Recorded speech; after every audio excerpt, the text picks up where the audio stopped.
So there's this one kid who used to pick on me while I was growing up.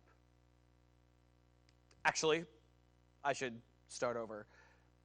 So there were these kids who used to pick on me when I was growing up.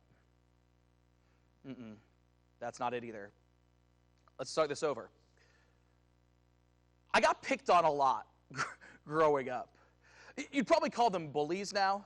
That's a word that we use a lot in our modern world, I guess. But back when I was growing up, I don't know that I ever heard the word bully, though that's definitely what was going on. In the school I grew up in, there were just the cool kids and the kids who weren't. There were just the kids that were sort of in the in group, and then kids that were sort of on the outs. It was sort of like the savannah, the African savannah, where there's predators and there's prey, right?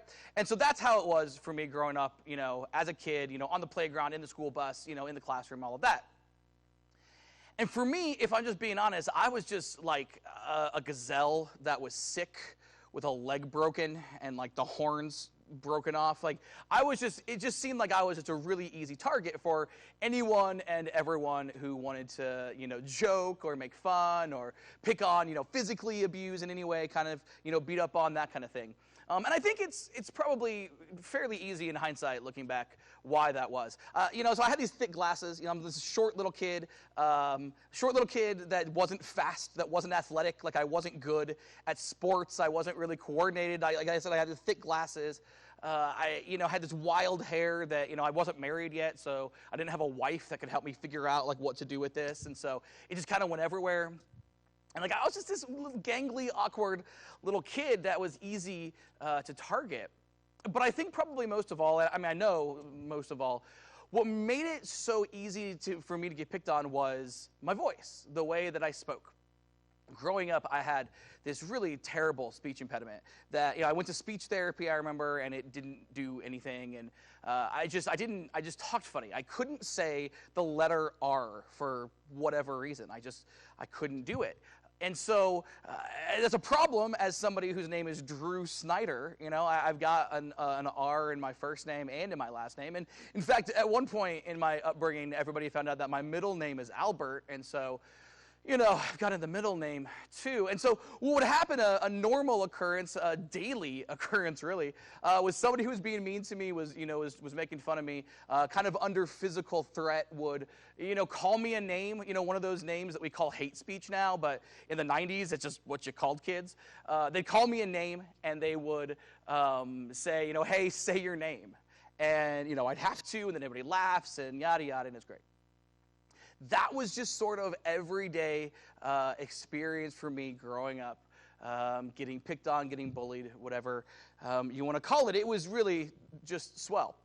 So back to the first thing I said, where there was this kid. So there's this one kid who seemed to make it his habit to, really just pick on me more than anybody else. And this kid, I don't know what I did. I don't know why, him. I think probably because, the way his name was. I couldn't say, me saying his name was hilarious because of the way that I talked. But I don't know what it was. The kid just seemed to have it out for me. And so day after day after day, day in and day out, he picked on me and he picked on me and picked on me. And one day I decided that I had had enough, and we were on the school bus. And as he was, relentless that one morning, I'm not a morning person anyway, I just decided it's just over. I was just cranky that day. And already at that point, I just had years of pent-up rage and anger. And I just put it all into like this fist, right? And I sucker punched this kid in the stomach when he wasn't looking. And I got to tell you, it felt pretty good. It stopped feeling pretty good, though, because at the moment that I punched him in the stomach when he wasn't looking and he went down to the ground and he stopped breathing, that was the exact moment that I learned that my bully had asthma. And he had an asthma attack, and suddenly here come all these people, and the kid needs help because, I don't know, asthma is going to die or something. And so I nearly kill him, and I think, okay, well, that didn't go as planned, but it did, in fact, go. So I don't know exactly what I was thinking. It was a long time ago. I was in 3rd or 4th grade, and I don't know what I was thinking exactly. I do know, though, that in my life now, that I always try to whatever decision I make, I want to have an end goal in mind. Like whatever I do is kind of for a reason, for a purpose. I want to make sure that what I'm doing has, a stated goal to it. And so thinking through as a child, if that's what I had done then, what my goals would be, I think is a little bit interesting. So if I could think back, if I go back in time and I could imagine what it was I expected from punching this kid in the stomach when he wasn't looking sort of like a coward. If I could imagine what I was hoping would happen, I think I would have hoped that this would stop. The bullying would end, because that's the advice of like every big brother and uncle and dad and like 800 television shows, that if you're being picked on by a bully, just stand up to them and fight back. And they're attacking you because they see you as weak, and so if you fight back, well, then they'll stop. So I think I probably would have expected that, if I punch this kid in the stomach, he'll stop, not just breathing, but he would stop picking on me from that moment forward. I would assume that. I also think that I would assume that I wouldn't get in trouble. Like there would be no repercussions for this, because I assumed that my cause was righteous. That my cause was just. I'm the victim here. He's the bad guy. Like, he's been picking on me. He's been making fun of me. He's been, intimidating me, threatening me for years, right? Like, he's been making my life miserable. I'm the victim here. He's the bad guy. If I fight back, that's not, I'm not going to get in trouble. Like, the school, my parents, like, they're all going to understand, right? My expectation was that would be the case. And then I think I also would have expected, because my head, I think I definitely, I watched a lot of movies, and I was very much a storyteller even then. I think I would have expected, like, okay, well, so long term this is going to change everything, right? Like, nobody's going to make fun of me now. They're going to know, oh man, that's the kid that fought back. Like, maybe he's not the wounded gazelle with the broken horns. Like, he's somebody he's somebody that we should accept and we should be friends with, and we should, I should be cool at that point. And that's, I expected, like, and then also I would have expected, like, the kid who was picking on me, that, he'd have to live with the regret of crossing me forever. I think I probably also had that as an expectation. And it's interesting, because every single word of that was wrong. Every single word of that. I think the kid took the afternoon off from picking on me. I think he did. But by the next day, it was right back. It's almost like he was happy that that he had gotten under my skin, and he was trying to get me to do it again. Like, it was like he knew that, okay, they were trying to get a rise out of me, and they did get a rise out of me, and that would be that. And so, yeah, it did not solve that problem.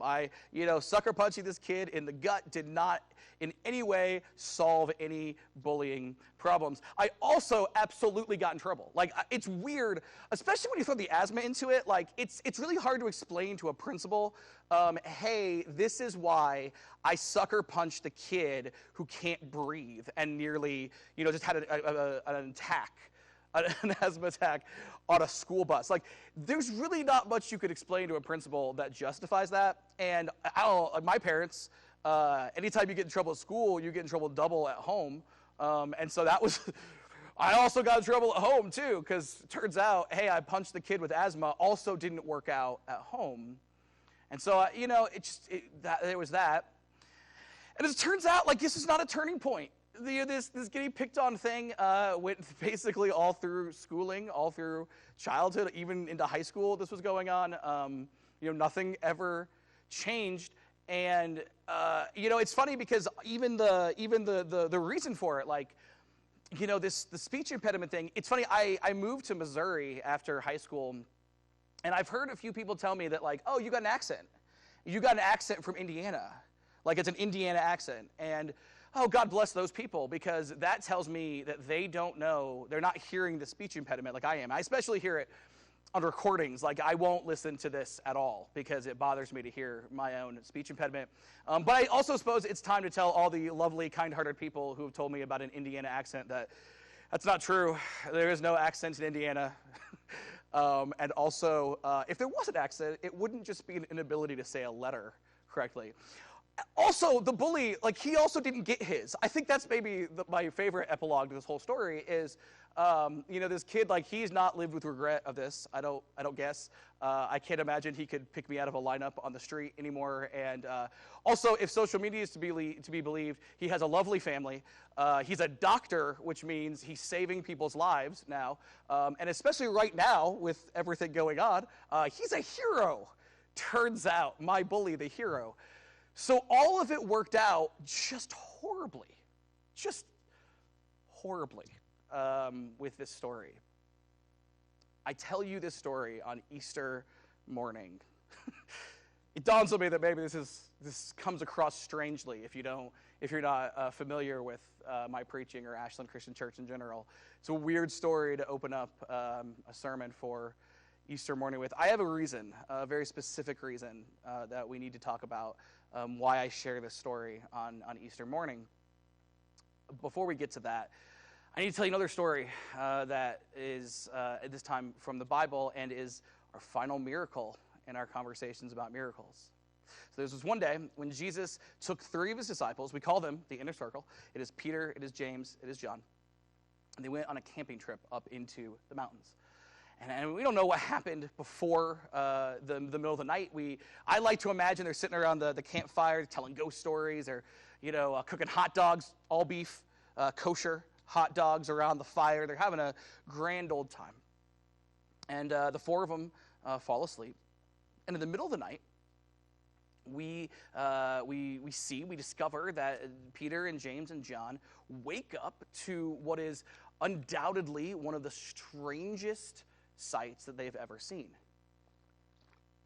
They see Jesus, their rabbi, their best friend, the guy they've been following for years now, but he's unlike they've ever seen him before. He is literally glowing. Like his body is glowing. His clothing is glowing. His hands are glowing. His face is glowing. Like his face, you can't even look in it because it's like looking into the sun. Like it's shining bright. The scriptures teach us, they tell us like the sun is his face, and his clothes are like, the brightest white, like brighter than any like bleach or cleaning or anything else could ever get out of clothing. And he's just glowing, and it's otherworldly, and it's angelic, and it's glorious, and it's frightening. It's terrifying. And then it gets even weirder and even scarier, because as they're watching Jesus just glowing, there's suddenly 2 other people who appear. Now, they don't know who they are at first. They're not glowing. There's just these people, but something seems off with them. And so they're looking at them, and they're talking, they're looking at them, and then there's a conversation that happens between Jesus and these 2 people. And from the context of the conversation, they're able to put together who it is that they're talking to. It is Moses, and it is Elijah. So Jesus, glowing, faced like the sun, clothes bleach white, shining, just glorious, terrifying. And then you have Moses and you have Elijah, and they're all talking and having a conversation. And the whole thing for Peter, James, and John is terrifying. And I mean that, literally, it's frightening. I mean, imagine you wake up and your best friend, your teacher, looks like he's suddenly from another planet or something, and now there's these dead guys. Because in case you're not up to speed here, at this point, Moses and Elijah have been dead for a very long time. They're the most important figures in Jewish history, sure, but it's Jewish history. It is, they've been dead for centuries. They've been dead for a very long time. So you see dead guys talking to your glowing best friend. They would have thought maybe this was a hallucination. Maybe this was a shared dream. Maybe this was just something that they couldn't explain at all. And they're looking and they can't figure it out. And they have no idea what to say. And the scriptures tell us they were anxious, they were nervous, and they were scared. And as everything's going on, it's just a moment where they don't know what to say or do. And there's just some people who can't handle that. Like, there are just some people who can't be quiet and let a situation happen. They cannot let a tension in the air just linger. And so Peter's one of those guys. And so Peter, like with nervous energy, being afraid, not knowing what else to say, he interrupts their conversation and he addresses Jesus. He doesn't want to talk to Moses and Elijah.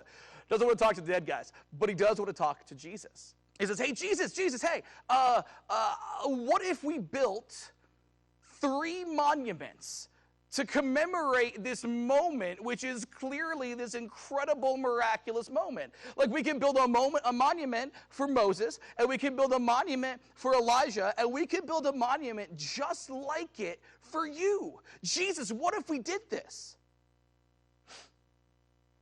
Now, if you know the end of the story, you know that's not an idea Jesus accepts. And I think a lot of times we talk about it like it's a bad idea, but it's really important, I think, that we address this is not a bad idea. This is not an irreligious idea, even. If we understand the way Jewish people think, the way that the Jewish religion was built at the time, Moses sort of summarizes all of the scriptures that are the law. And Elijah sort of summarizes all the scriptures that are the prophets. And so what Peter is looking at here is a metaphorical picture in these 2 guys of all of the wisdom of God given to Jewish people for centuries, for 1,000 years. Here's all the wisdom symbolized in these 2 people. For him, Moses is not just a guy and Elijah is not just a guy, but they represent the way that God has revealed himself to his people. For him to say, let's build a monument to Moses then, and a monument to Elijah, that's simply him being devoutly religious. That is him saying, these monuments are here to thank God for the revelation that we have, for the message that we have, for who we are as his people. And then for him to say, we should build one for you, Jesus, just like it, is Peter saying, I understand that you are also from God in the same way that Moses is from God and Elijah is from God. And that you represent a revelation from God, a message from God, God sharing himself with his people in the same way that Moses and Elijah do. This is an incredibly devout and even wise declaration of faith by Peter that, quite frankly, very few other people, if anyone on planet Earth at the time, would have had the wherewithal and the faith to say. This is not a bad moment for Peter. This is Peter maybe at his best with what he had to work with. But what he had to work with was a faulty idea. And unfortunately, it's a faulty idea that he's not alone in. It's a faulty idea that a lot of, even today, Christians have about God, the scriptures, the Jewish people, just everything. And that faulty idea begins to be dismantled in the next passage, just as Peter was talking. This is what we read from the Gospel according to Matthew from this passage. It says, but even as Peter spoke, giving the idea that he had, even as Peter spoke, a bright cloud overshadowed them. And a voice from the cloud said, this is my dearly loved son who brings me great joy. Listen to him. And the disciples were terrified, and they fell face down on the ground. This was, we read it as a rebuke because the disciples are scared of this voice. This voice is not a friendly voice. This is not a happy voice. This is a correcting voice, a rebuking voice. And it's the same voice that we hear at Jesus' baptism. Jesus is baptized, and a voice from heaven comes out and says, this is my dearly beloved son in whom I have great joy. He brings me great joy. That was the voice of God, we understand, at his baptism. And here, this is the voice of God. God corrects the idea that Peter has that Jesus should be treated the same way as Moses and Elijah. That Jesus should be given an equal monument as Moses and Elijah. In other words, Jesus is elevated in this moment by a voice from heaven, by God, saying, listen to him, not Moses, not Elijah, listen to my son. I understand that. We as Christians understand that because we didn't hear it. Peter and James and John, they were just scared. They had no idea what to do with this. This was not information that they were prepared to be able to digest. And so as they're trying to talk about it, Jesus ends up telling them, hey, listen, I'm going to need you to keep all of this under your hat. Don't tell anyone until I've raised from the dead. And if you can imagine, Peter and James and John are trying to digest this crazy miracle they saw, this crazy voice they heard. They're trying to understand everything. And now Jesus, by way of explanation, by way of trying to smooth things over, goes ahead and says, don't tell anyone until I've come back from the dead, till I've been resurrected. Jesus, in other words, draws a line between our understanding of what happens during, it's what we call the transfiguration, Jesus glowing and the Elijah and the Moses, that's called the transfiguration. Between the transfiguration and the resurrection, there is a straight line where we can understand properly what happened in the transfiguration and what we do with that through the resurrection. Peter, James, John don't get that, though. And so Jesus ends up giving them, I think, a second lesson. During the week that he died, Jesus gave them another chance at hearing this message and understanding what was going on. It was a Thursday. It was the night that he was betrayed. And he had a last dinner with Jesus, or with Jesus. He had a last dinner with the disciples. He washed their feet. He instituted the Lord's Supper, or the Mass, or the Eucharist, or whatever we call it, communion. And then he sat down with them, and they had a conversation about what life was going to be like in the future. And he promised them a lot of things about what would happen after he died, and he laid out a lot of instructions for what they should do. He essentially tells them, hey, look, the ball is in your court now. I'm passing the baton, whatever illustration you want to use. From now on, the things that I was doing, I need you to do because I'm going to be gone and you're going to need to do it. And he says, I'm going to give you help. And he promises the Holy Spirit, and he promises his own direction. And there's all of these things that Jesus promises. But Jesus also, first and foremost, right up front, Jesus talks about what it is that they should be always searching for, who it is they should always be following, what they should always be filtering every decision they ever have through.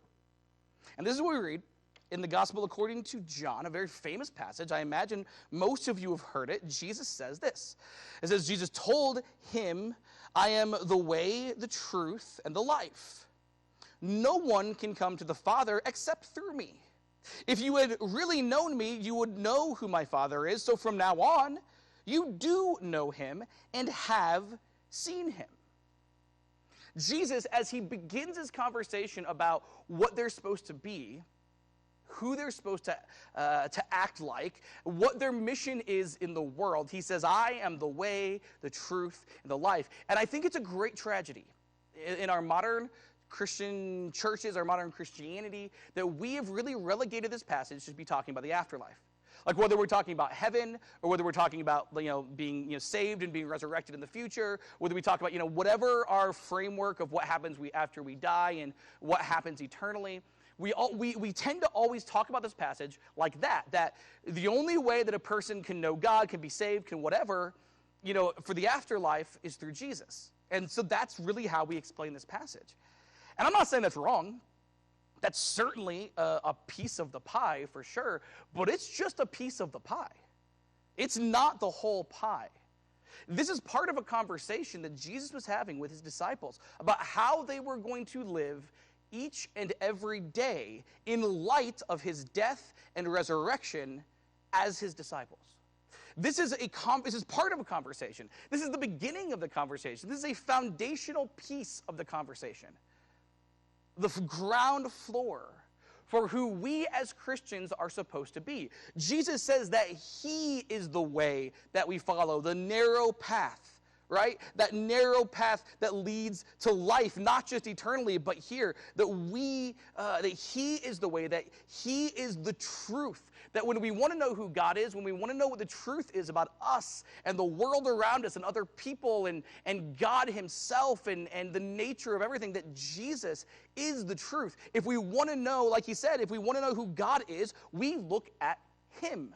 And Jesus is the life, that Jesus defines what a significant life is, that Jesus defines what real life is, not just in the next one, but like today, tomorrow, later this week. Jesus is making a claim not about eternity only. He's making a claim for right now, for how we act, what we choose, where we get our moral compass, how we believe in God, what we see in the scriptures, how we interpret those. Remember the Moses and Elijah thing? How we understand all of that. Jesus saying, I am the way, the truth, and the life is the same as a voice from heaven saying, this is my son, listen to him. It's an exclusive claim. As bluntly as I can put it, Jesus is the way, the truth, and the life that we follow, and no one else is. Even if they're Moses or Elijah or Peter, James, and John, or anybody else. So Jesus says that on Thursday. He gets arrested that night. He gets murdered. I mean, we can call it a murder. We can call it an execution. We can call it a killing. I prefer murder because it was as just as any murder ever is. Jesus was murdered on Friday. On Saturday, the disciples did the prudent thing. They hid in fear and maybe a little bit of cowardice, but they hid. And then on Sunday morning, what we celebrate at Easter, one of Jesus' closest friends, one of his most dearly loved disciples, a woman named Mary Magdalene, went to the tomb. And she didn't see Jesus there. She saw that it was empty. And seeing it was empty, she assumed all sorts of bad things. I mean, all sorts of terrible things could happen if you find an empty tomb. And so she just began to weep. And then Jesus appeared to her and told her that he was alive, that he had conquered sin and death and evil forever. And he gave her instructions to go share with other people so we could get this whole kingdom of God and the church thing started. It was absolutely beautiful. And I think with that, I'm probably ready to talk about why I shared that whole story about my bully growing up. You see, I grew up in the church. I was always kind of ashamed of this, I think, when I would talk to people that, I thought that my story of faith was, somehow, less valid because, I didn't have this crazy conversion story. I grew up in the church. I don't know that I've ever not believed in God.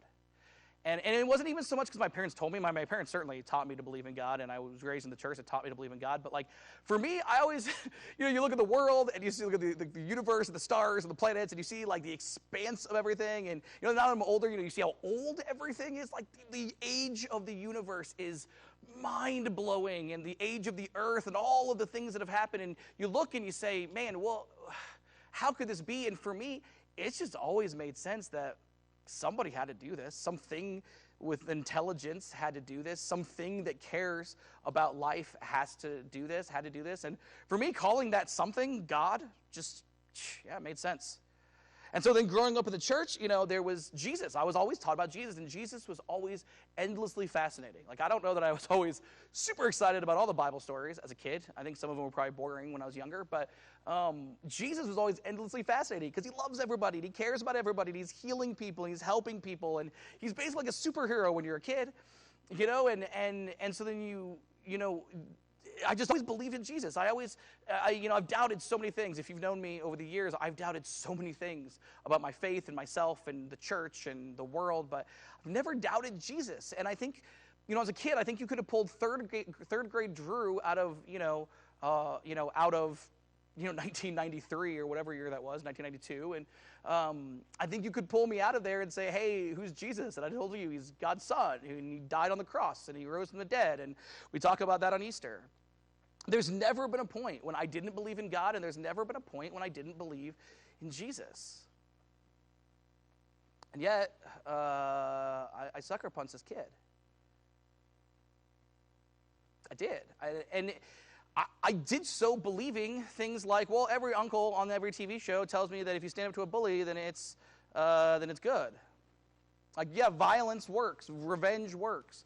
Hitting back works. I was taught that, that was part of our culture. And so I believed it. Like, that was the path that I was listening to. And I believed, that, man, if I do this, that my cause is righteous, so I shouldn't be punished. My parents shouldn't be upset. The principal, the school shouldn't be upset because my cause is righteous. I believed it was righteous to do this. I believed that it would somehow change my life for the better, that if I did this, that, like, I would be, it would launch me, to a life where I wasn't getting picked on and where things were just, it'd all be okay because I'd be a cool kid because now I did this.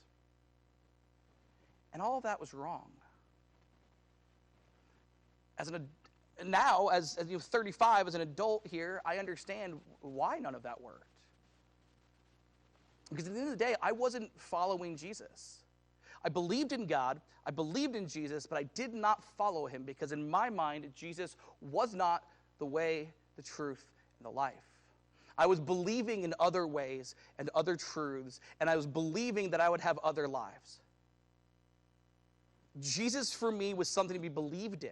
Jesus for me was something that you put Jesus and you build monuments. Like, you got a monument to Moses, monument to Elijah, monument to Jesus. Jesus is just one of the things. Jesus is just part of the Bible. He's just that part of my life. Jesus is not the way, the truth, and the life because I follow other people. I believe other things. I value other moral compasses. I walk down other paths. And so no wonder it didn't work. And honestly, I'm glad it didn't work. I'm glad it didn't work. Because even though, I kept getting picked on, I never had, from that moment on, I never had any sort of idea in my head that, well, if I just get more violent, well, then things will work out. If I act out in anger, well, then it'll work out. My problem was that Jesus was not the way, the truth, and the life. I was not listening to Jesus above Moses and Elijah. I was not following the resurrected Christ.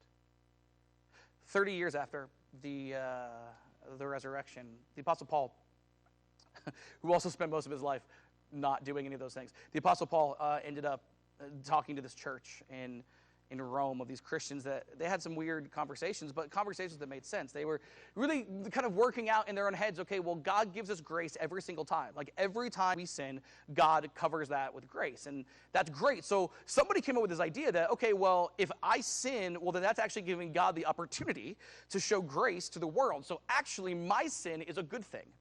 And if you think that sounds like crazy mental gymnastics, you're definitely right. But if you're surprised by it, you've definitely not spoken to religious people or people in general. Religious people I'm included with the God thing. So Paul writes to them, and he wants them to have a better understanding of who they are and how they live. He wants them to not be the people balling up their fists and sucker punching the bully on the school bus. That's what he wants. So this is what we read. Paul's explanation is about this whole conversation. It's in Romans chapter 6. It says, well then, should we keep on sinning so that God can show us more and more of his wonderful grace? Of course not.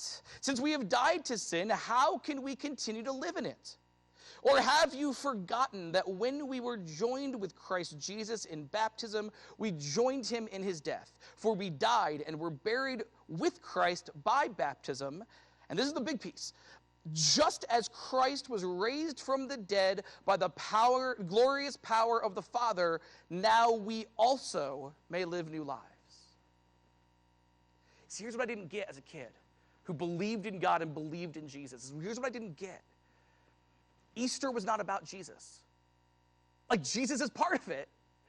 But Easter, like, we celebrate that Christ is risen, and that's wonderful, that's beautiful. But if that's where it ends, so what? Cool trick, Jesus. But that's not Easter.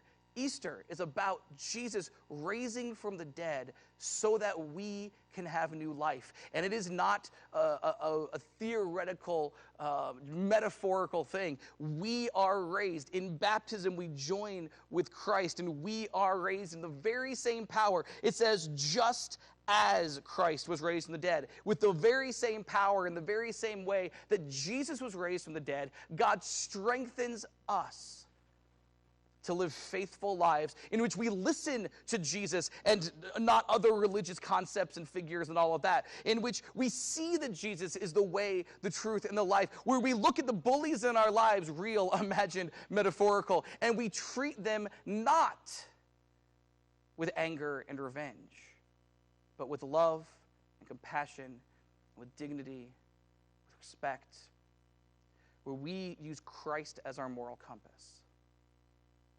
That's what Easter is. Easter is about the fact that we now have life because Christ provided it by conquering death. We have life through the same power of God. We have life. This morning it is Easter. This morning it is our last week of our series called Stories and Miracles Tell. And as we talk about transfiguration, as we talk about the resurrection, as we talk about Easter, it's one final lesson we need to learn. A lesson we can take with us, and a lesson that really defines all of Christianity. Our final lesson is this: the way, the truth, and the life was raised from the dead, and now we live new lives following him. So that one more time.